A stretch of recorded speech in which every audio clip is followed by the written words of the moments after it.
경매 초보자분들이라면 경매를 어디서부터 어떻게 배워야 할지 막막하실 텐데요. 책이나 유튜브를 봐도 대부분 두루뭉실한 내용뿐이고 이렇게 갈팡질팡 하다가 결국 몇백만 원의 비싼 학원비까지 내는 경우가 허다합니다. 경매 배우는 비용이 만약에 몇백만 원이라면 여러분 차라리 그 돈으로 투자를 하는 게 더 낫지 않을까요? 그래서 오늘은 물건 검색부터 시작해서 내일 당장 여러분들이 입찰하러 갈 수 있도록 제가 도와드릴 건데요. 오늘은 내 집 마련을 위해서 경매를 하시는 분들이거나 혹은 시세보다 낮게 낙찰받아서 시세만큼 대파는 이런 단기 수익을 얻으시려는 분들, 이런 분들에게 딱 맞는 경매 방법과 함께 제가 현재 실전에서 사용하고 있는 입찰가 산정하는 파일 그 자체를 공유해 드릴 테니까 오늘 이 영상은 꼭 끝까지 시청하세요. 이 화면은 제가 현재 사용하고 있는 구독셀인데요. 여기는 전국을 보는 기준으로 1년에 92만 6천 원 정도 합니다. 근데 솔직히 제가 생각할 때는 이 가격이 조금 비싼 것 같아요. 그래서 여러분들한테 한 가지 꿀팁을 먼저 말씀을 드리면 제가 사용을 했을 땐 4명까지는 크게 무리 없이 겹치지 않고 사용이 가능하더라고요. 결제를 나눠서 하셔도 충분하실 것 같습니다.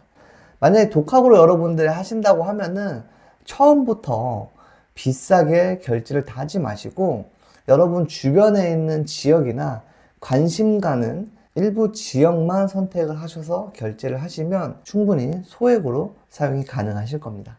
그럼 지금부터 물건 검색하는 방법을 알려드리겠습니다. 구독션을 결제를 안 하신 분도 계실 테니까 무료 사이트 기준으로 여러분들한테 처음부터 끝까지 낱낱하게 한번 보여드리도록 하겠습니다. 2옥션을 들어오시면 됩니다. 경매 검색이 있고요. 그 다음에 지도 검색, 그 다음에 테마 추천 물건 검색, 재테크 TV, 여러 가지가 많이 있는데요. 이 중에서 여러분들은 처음 물건을 검색을 하시는 거기 때문에 당연히 경매 물건 번호에 대해서 아실 수가 없으세요. 그래서 가장 처음에 경매 검색으로 시작을 하시는 게 좋습니다.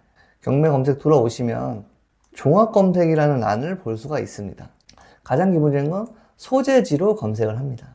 경계도에 있는 물건으로 검색하는 걸 보여드릴 거예요. 매각 기일은 크게 건드릴 사항은 없으세요. 그리고 물건의 종류는 클릭을 해보시면 여러 가지가 있습니다. 이 중에서 여러분들이 가장 좋아하는 물건 중에 하나인 아파트로 검색을 하겠습니다. 검색하기를 클릭합니다. 위쪽에 검색 결과가 541건이 나왔다는 걸 표시를 해줘요. 이 많은 물건들 중에서 어떤 기준으로 이런 물건들을 정하냐 라고 얘기할 수 있는데 오늘은 제가 여러분들한테 일단 딱 정해 드릴게요. 경매가 처음이시라면은 유찰이 최소 1회에서 2회 된 그런 물건을 보시는 걸 추천을 드릴게요. 다시 오른쪽에 유찰 횟수 순으로 유찰을 많이 된 순으로 검색을 하시면 유찰이 많이 된 것만 나옵니다. 유찰 9회에 있는 물건 한번 볼게요. 감정가가 1억 2,700만 원이에요. 근데 9번이 유찰이 돼서 현재 512만 5천 원입니다. 아파트예요. 네, 수원에 있는 물건이고요. 이런 물건을 처음에 경매하시는 분들이 보면은 와, 경매가 진짜 싸구나. 1억 2천짜리가 500만 원까지 내려왔네. 와, 신세계다 라고 생각할 수 있는데 전혀 그렇진 않습니다. 유찰이 9회까지 됐다라는 거는 어떤 물건상의 하자가 있거나 권리상의 하자가 있는 경우가 대부분입니다. 그래서 초보자인 여러분들이 유찰 1회에서 최대 넘어가봤자 2회 유찰된 물건만 보시는 게 가장 현명하십니다. 왜 그러냐면 유찰이 한 번 될 때마다 할인율이 몇 프로씩 적용이 되냐면 서울은 20%가 적용이 됩니다. 서울이 아닌 나머지 지금 보시는 경기도 같은 지역은 유찰이 한 번 될 때마다 30%씩 할인이 됩니다. 제가 2번까지는 보라 그랬잖아요. 2회 유찰이 되면은 감정가 대비 49%까지 할인이 됩니다. 그런데 뭔가 이상하지 않아요? 왜 1회 유찰될 때마다 30%인데 2회 유찰되면은 60%니까 왜 49%냐면 감정가에서 떨어진 다음 가격 다시 한번 30%가 적용이 되는 거기 때문에 결국에는 감정가 대비로 보면은 49% 금액으로 할인이 되는 꼴입니다. 2회 유찰이 된다라는 건 거의 감정가 대비해서 50% 반값이라는 겁니다. 아무리 경매 시장이 저렴하다 하더라도 반값에 산다라는 말은 여러분들의 욕심이라는 걸 아셔야 됩니다. 날고 기는 경매꾼들이 많은 이 시장에서 반값 이하로 살 수가 없는 게 경매 시장의 냉혹한 현실입니다. 그 기준을 먼저 잡고 계시는 게 가장 중요하세요. 그 유찰 2회가 넘어가는 물건은 아예 지금은 쳐다도 보지 말아라 라는 말을 하는 거고요. 오늘은 유찰 1회에서 2회 된 물건들만 살펴보도록 할 거예요. 이렇게 내려가다 보면은 옆에 보시면 뭔가 회색으로 이게 거의 유찰이 많이 된 물건에서 공통적으로 나타나는데 물건이나 권리의 하자 여부를 미리 알려주는 물건들입니다. 이런 물건들은 아예 보실 필요가 없으시다. 우리는 유찰 몇 회까지만 볼 거다? 네, 2회까지만 살펴볼 겁니다. 물건 검색을 하다 보면 권리상 만날 수 있는 하자의 유형이 크게 3가지가 있는데요. 그 부분을 오늘 한번 먼저 보여드리고 시작을 하겠습니다. 첫 번째 물건입니다. 처음 보이는 이런 화면을 경매지라고 불러요. 그래서 이렇게 들어오시면은 뭔가 되게 복잡하죠. 네. 물건 한 20번 정도 보면은 이런 페이지도 조금 익숙해질 텐데 지금은 뭔가 어렵고 복잡하게 느껴지는 게 정상입니다. 지금부터 천천히 한번 뜯어보도록 하겠습니다. 처음 들어와서 보시면 사건 번호가 가장 먼저 보입니다. 네. 이 사건 번호에서 앞에 있는 2023이라는 숫자는 이 물건이 처음 법원에 접수된 그 연도를 뜻하고요. 그리고 타경이라는 말은 부동산 경매에서 쓰고 있는 하나의 그냥 공통어라고 생각하시면 될 것 같아요. 그리고 뒤에 있는 숫자는 1년 번호라고 생각을 하시면 될 것 같아요. 그리고 그 옆에 보시면 부천 지원 경매 1개라고 나와 있습니다. 이거는 부천 지원에서 담당을 하고 있으니까 부천 지원으로 가시면 되는 거고 경매 1개는 그 사건을 담당하고 있는 그냥 담당계라고 생각하시면 되세요. 그 옆에는 매각 기일이 나와 있습니다. 1월 30일이 매각 기일이네요. 매각 기일을 안 보시고 심지어 움직이시는 분들도 간혹 계세요. 그런데 우리한테 가장 중요한 거는 이 물건이 괜찮으면 입찰까지 하셔야 되기 때문에 매각 기일도 체크하는 게 중요합니다. 대표적으로 여러분들이 가장 먼저 보셔야 되는 건 이 박스에 있는 내용들이에요. 이 박스에 있는 내용들이 뭐가 적혀 있는지 한번 보도록 하겠습니다. 첫 번째는 부동산 종류에 대해서 강제 경매라고 나와 있어요. 부동산 종류는 크게 강제 경매하고 임의 경매가 있는데 이건 그렇게 지금 여러분들한테 중요한 단어는 아닙니다. 넘어갈게요.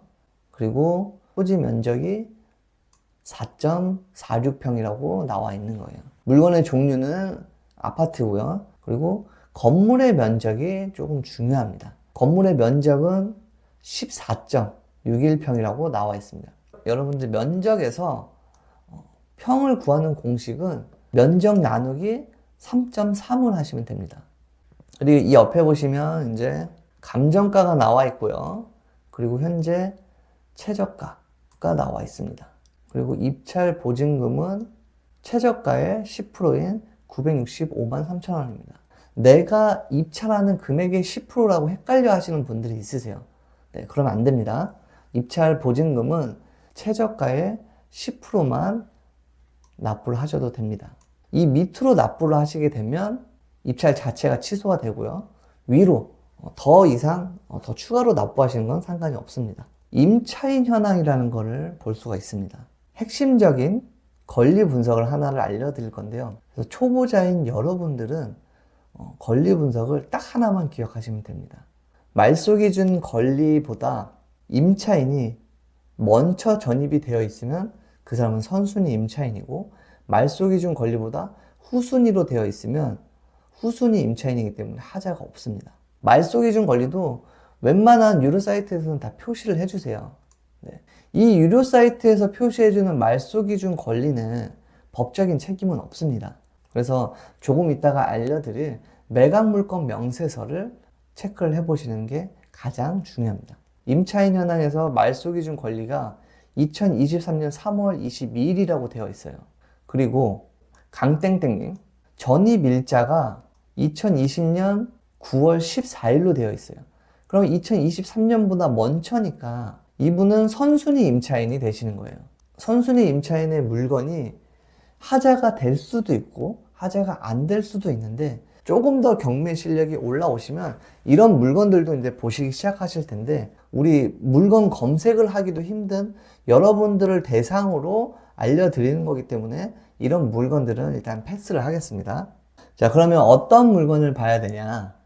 이 물건으로 한번 보여드리면, 물건의 사진을 먼저 한번 보겠습니다. 사진을 보실 땐 뭐 사진을 자세하게 보시거나 그런 것보다 이렇게 한번 쭉 훑어본다는 느낌으로 보시면 됩니다. 이게 아파트가 뭐 오래됐는지 그 정도. 왼쪽에 보시면 감정평가, 건축물 대장, 뭐 현황조사서, 여러 가지 우리가 처음 듣는 그런 용어들이 있을 거예요.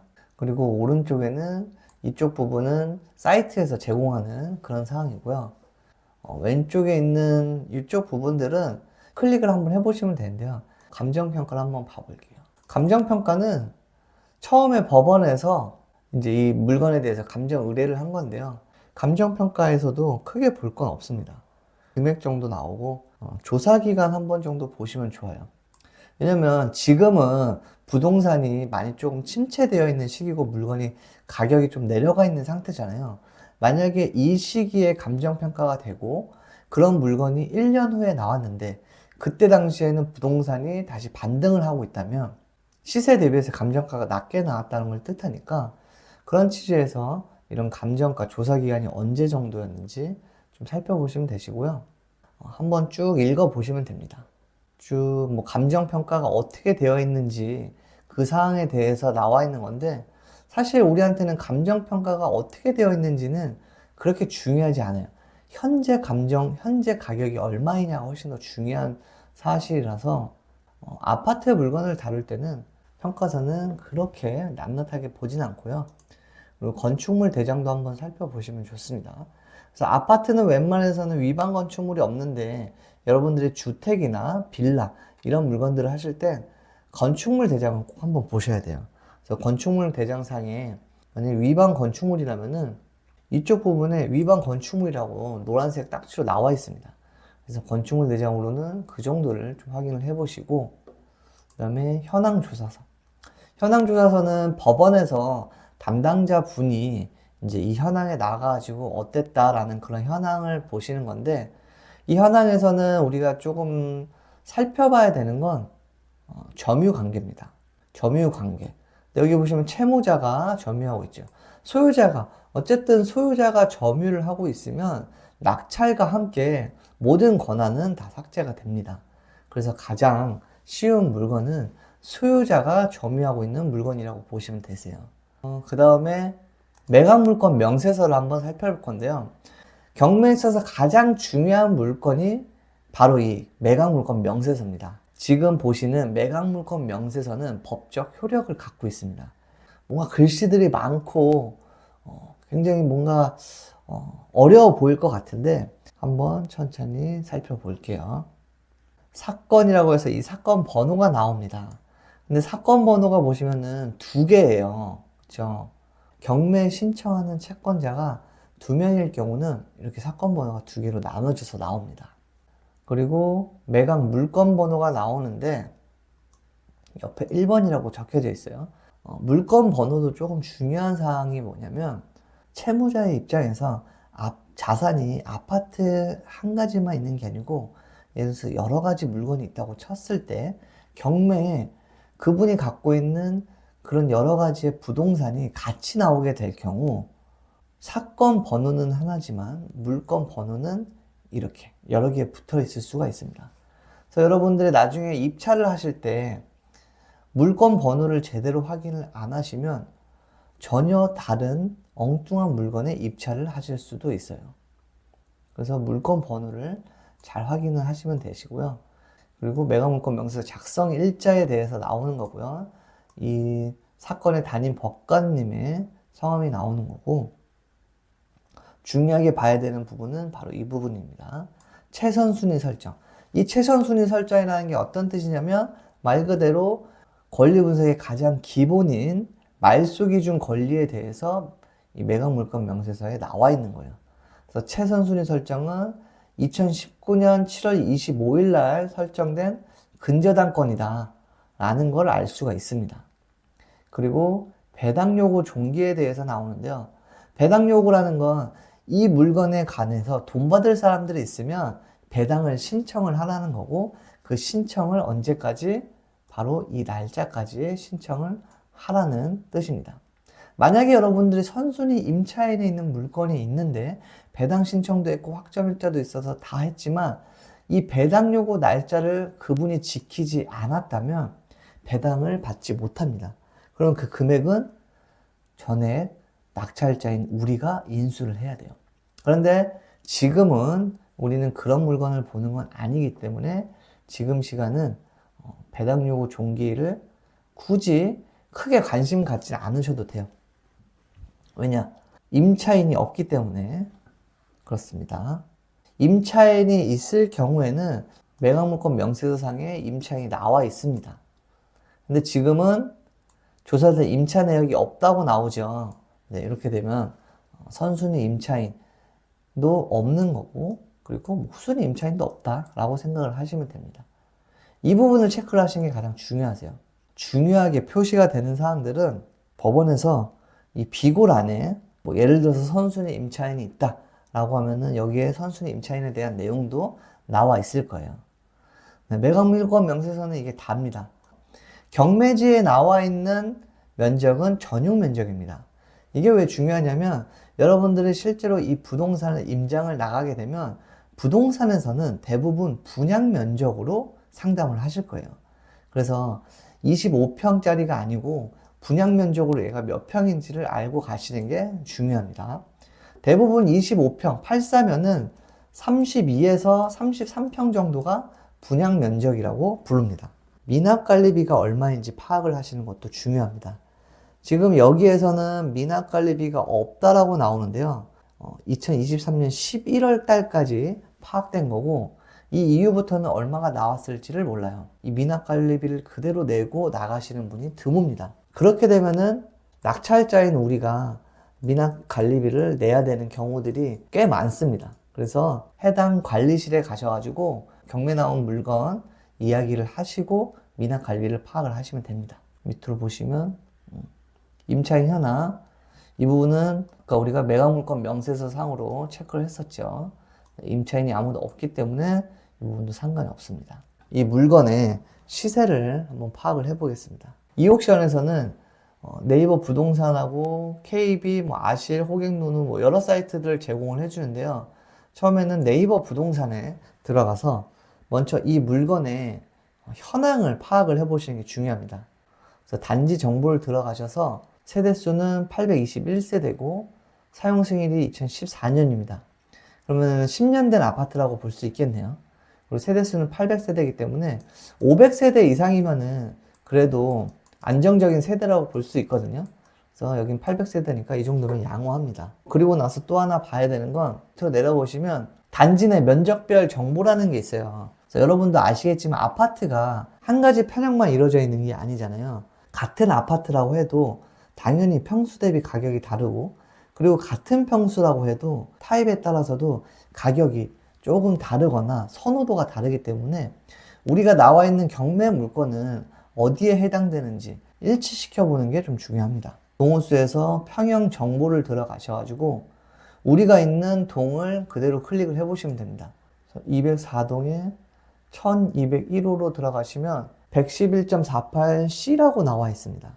그러면은 우리 물건은 C형이다 라고 생각을 하시면 됩니다. 그리고 평형 정보도 보실 수가 있는데요. 이거를 평으로 나누시면 C형은 분양 면적이 33평이라는 걸 알 수가 있습니다. 그리고 나서 여기에서 가장 먼저 보셔야 되는 건 실거래가예요. 우리가 지금 111 C형이잖아요. C형에서 최근 실거래가가 얼마인지, 2023년도에 9월 달에 3억 4천, 그리고 3억 8천이 찍혀 있네요. 3억 4천은 5층이고, 3억 8천은 10층인데, 이게 층수에 따른 가격 차이인지, 그거는 아직까지는 우리가 알 수가 없습니다. 그러면 현재 호가는 얼마인지 한번 봐볼까요? 호가가 111 시로 놓고서 보고요. 여기서 가격 순으로 놓고서 제일 낮은 게 C형은 3억 6,500이다 라는 걸 알 수가 있고, 다른 타입도 한번 보는 거예요. A타입은 3억 8천이네요. A타입이. 그리고 B타입은 3억 7천입니다. 그러면 호가로 봤을 때는 현재 C타입이 가장 낮네요. 3억 6,500이니까. 우리는 당연히 이거보다 더 낮은 가격으로 낙찰을 받는 게 의미가 있겠죠. 여기에서 1차적으로 이렇게 파악을 한번 해보시고요. 그리고 난 다음에 호갱론으로 한번 들어가 봅니다. 호갱론에서 왼쪽 상단에서 해당 아파트를 검색을 하시고요. 이거를 복사해서 붙여넣기를 할게요. 나오죠. 덕중동. 여기에서 이제 33평형, 우리 지금 33평형으로 나와 있으니까 실거래가를 한번 보겠습니다. 실거래가가 지금 우리는 C형이죠. A형 같은 경우에는 11월 달에도 4억 3천에 거래가 됐었네요. B형은 3억 6천, C형이 3억 4천에 이게 직거래였었네요. 직거래는 보실 필요는 없으실 것 같고, C형은 3억 4천은 직거래이기 때문에 조금 낮게 평가가 된 것 같고요. 여기에서는 3억 5천에서 3억대로 6천 가격을 파악을 하는 게 맞는 것 같다. 왜냐면 호가도 지금 3억 6,500에 올라와 있으니까. 이렇게 해서 1차적인 시세를 파악을 합니다. 한 번 더 조금 안정성을 보기 위해서는 부동산 지인으로 들어가서 수요 공급까지 한번 파악을 해봅니다. 덕정동이라는, 경기도 덕정동이 인구수가 몇인지 그 부분도 좀 파악을 해보시는 게 좋거든요. 위에 보시면 지인 빅데이터라고 있어요. 그리고 인구 세대수를 볼 수가 있거든요. 경기도 양주시를 한번 보는 거예요. 경기도 양주시. 동까지는 안 보고요. 경기도 양주시가 인구수가 어느 정도 되는지 26만 8천 명 정도가 돼요. 양주시의 인구수는 점점 늘어나고 있긴 하네요. 인구수가 30만 미만이면은 수요층이 조금 부족하기 때문에 투자를 하기에 여러분들이 조금 까다로울 수 있습니다. 근데 오늘은 아파트 분석을 하는 시간이니까 그대로 한번 분석을 해볼게요. 그래서 인구수를 먼저 이렇게 봐보고요. 그리고 나서 그러면 수요 입주를 한번 봅니다. 그래서 한마디로 우리가 수요와 공급을 파악을 하는 거예요. 다시 경기도 양주시, 경기도 양주시로 검색을 해서 이렇게 보시면은 빨간색이 이제 적정 수요량이라고 보고, 이 막대기가 이제 공급량인데, 수요 공급으로 봤을 때는 2019년도가 이제 거의 적절한 상태인데 2023년도는 공급량이 굉장히 많죠. 이 정도면 굉장히 많은 겁니다. 그리고 2004년도에도 공급량이 많아요. 그래서 수요 공급이 이렇게 많다라고 하면은 가격을 책정할 때 많이 저렴하게 조금 들어가거나, 아니면은 공급량이 이렇게 많은 지역은 조금 피하는 편입니다. 이렇게 해서 수요 공급량을 조금 파악을 해보시면 됩니다.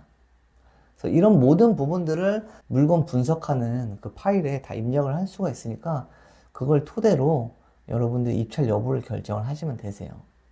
입찰가를 어떻게 분석을 하는지 그 과정을 한번 보여드릴 건데요. 이 파일 같은 경우에는 제가 작성하는 임장 보고서인데요. 우선 수익 분석란으로 한번 들어가 보겠습니다. 자, 수익 분석란에서 감정가를 작성을 하게 되어 있고요. 그 다음에 최저가를 작성을 하게 되어 있습니다. 감정가하고 최저가는 나와 있죠. 그대로 한번 일단 작성을 해볼게요. 감정가는 4억 8,300만원, 8,300만원. 최저가는 2억 3,667만원입니다. 2억 3,667만원.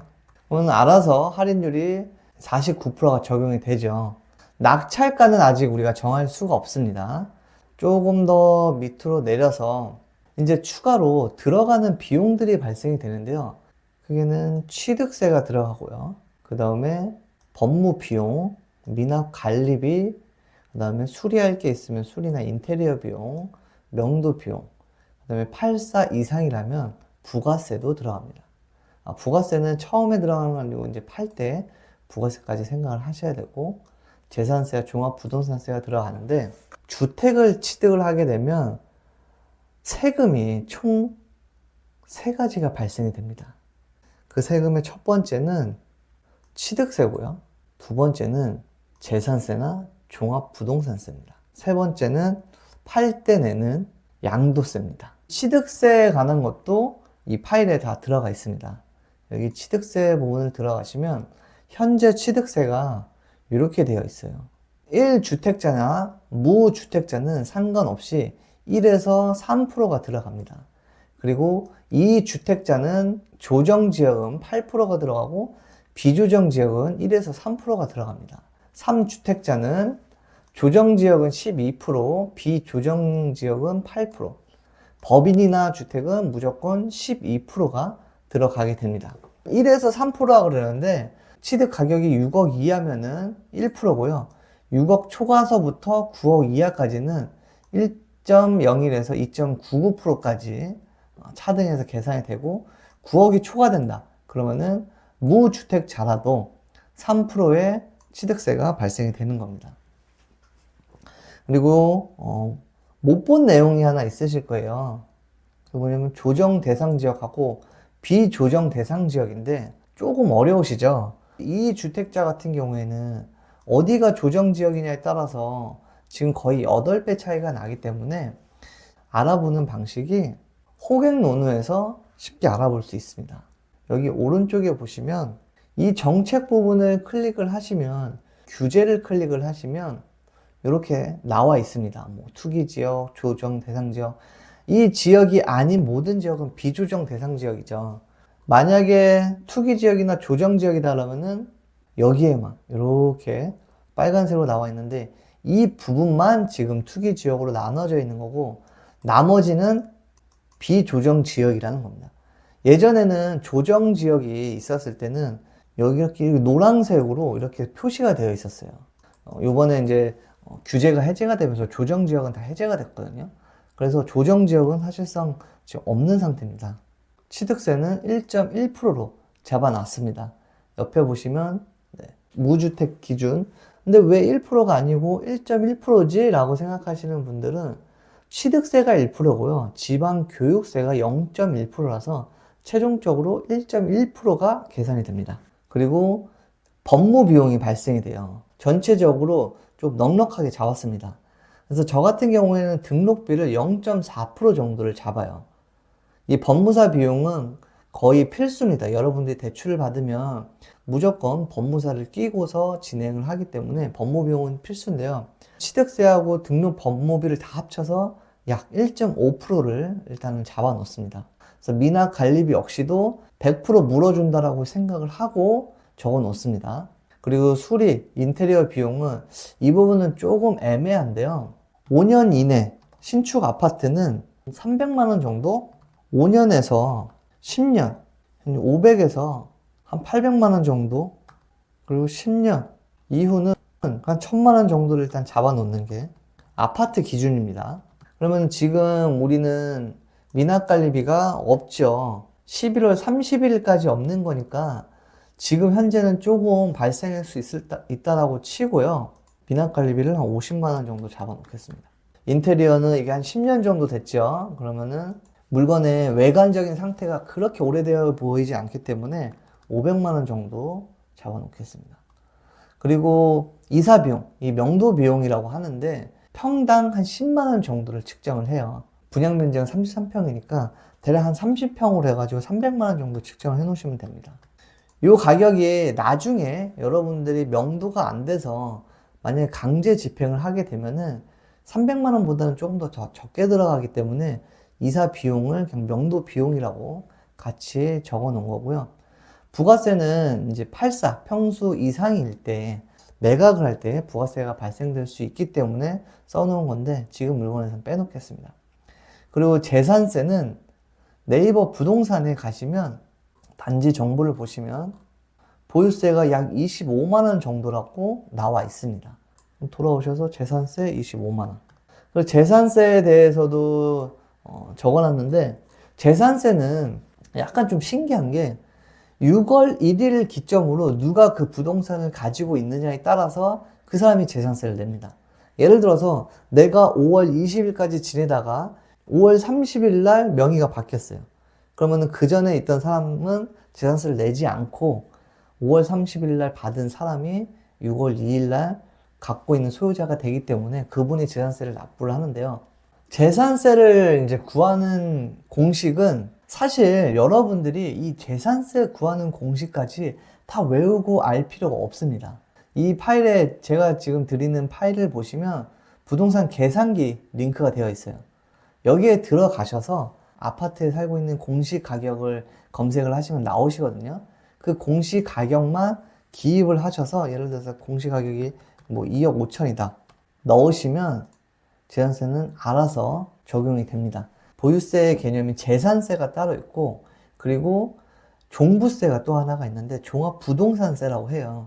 여기 보시면은 공시가격 기준으로 12억 이하는 종부세가 발생이 되지 않습니다.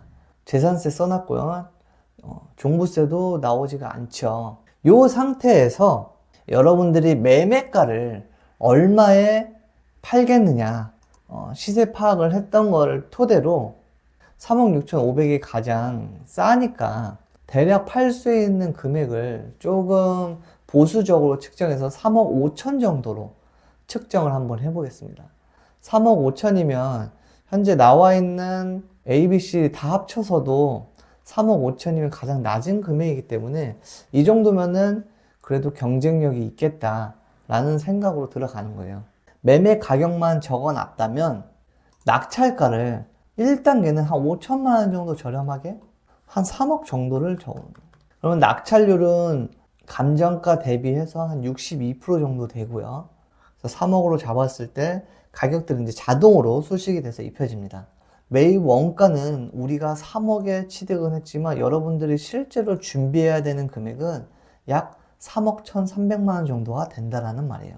대출은 기본적으로 저는 한 80% 정도는 잡고 있습니다. 낙찰을 감정가 그대로 받지 않는 이상 웬만해서는 80% 나온다라고 일단 예상을 하시고요. 80% 이미 설정해놨기 때문에 대출액은 2억 4천만 원이 나오는 거고 연간 대출 이자는 기존에 제가 6%를 잡고서 일단 진행을 했어요. 나가는 비용은 최대로 잡고요. 들어올 것 같은 비용은 최소로 잡고서 보수적으로 계산을 하는 걸 일단 추천을 합니다. 이러면 안 되잖아요, 투자금을. 연간 대출 한 1,400만 원 정도가 나오고 월 이자는 120만 원 정도가 나옵니다. 여러분들 이제 대출 받고 나서 뭐 전세를 세팅을 할 수도 있고 바로 매각을 할 수도 있을 텐데 그거는 여러분들 사정에 따라서 조금 달라요. 임장을 통해서 이거는 조사를 해보셔야 될 것 같아요. 거기가 전세가 빨리 맞춰진다. 그러면 예상 대출 금액을 한 3개월 정도를 잡으시고 조금 시간이 있어야 되겠다 라고 하면 6개월 정도를 잡습니다. 6개월로 한번 잡고서 계산해 볼게요. 720만 원 정도가 나오고요. 그리고 이 부분을 조금 많은 사람들이 빼먹을 수 있는데 대출을 가지고 끌고 가지는 않을 거잖아요.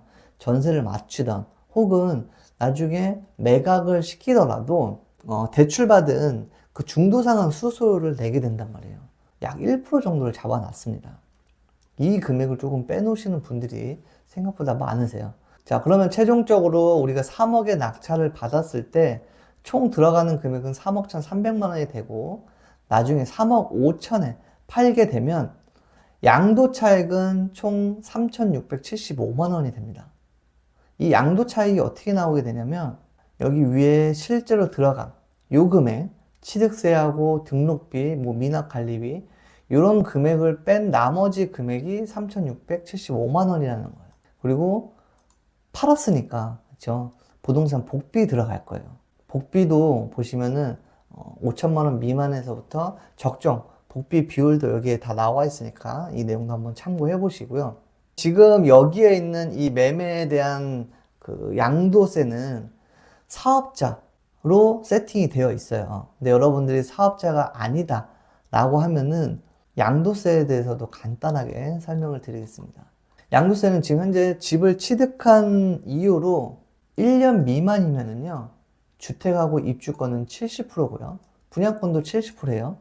그리고 1년이 지났지만 2년 미만이면은 60%, 2년 이상부터 기본 세율입니다. 그럼 기본 세율은 얼마냐?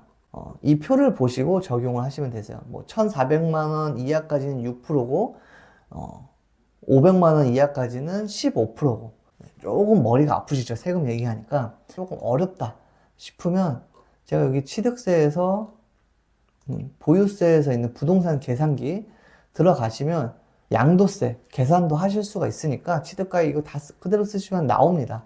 그러니까 너무 어렵게 생각하실 필요 없으세요. 일시적 2주택에 대한 비과세에 대한 내용도 나와 있으니까 그 내용도 살펴보시면은 아실 수가 있을 겁니다.